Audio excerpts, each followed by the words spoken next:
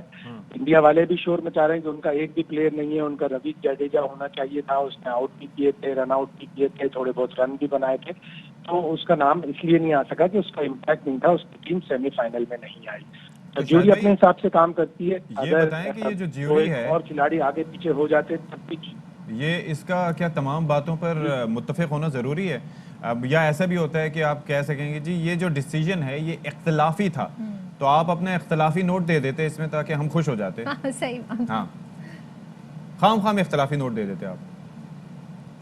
شاہد صاحب خاموش ہو, انہوں نے اختلافی نوٹ میں نے نہیں دینا اختلافی نوٹ. یقینا انہوں نے کہا کہ میں نے اپنی جو میں بہتر سمجھتا ہوں وہی فیصلہ ہونا چاہیے.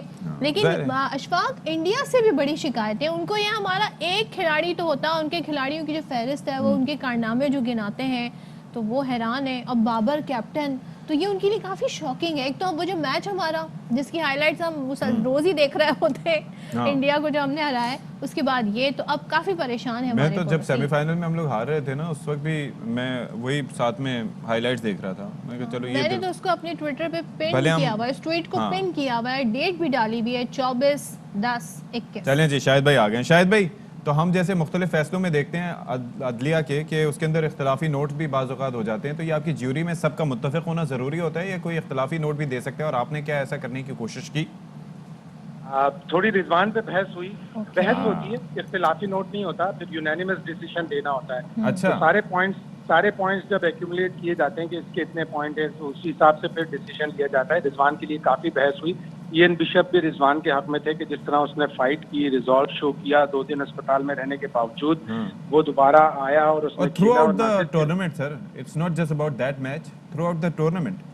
بالکل تھرو آؤٹ دا ٹورنامنٹ اس نے اچھا کیا, لیکن چونکہ آلریڈی ایک wicket keeper George Buttler select ہو چکے تھے, 3 اوپنر ہو چکے تھے, اس لیے رضوان کی ٹیم میں جگہ نہیں بنی. اور جہاں تک شاہین آفریدی کے 12ویں کھلاڑی کا تعلق ہے تو وہاں پہ بھی بڑی بحث ہوئی. ڈیوڈ ویزا جو نمیبیا کے کھلاڑی تھے, ان کے 237 رنز تھے اور 6 وکٹیں تھیں.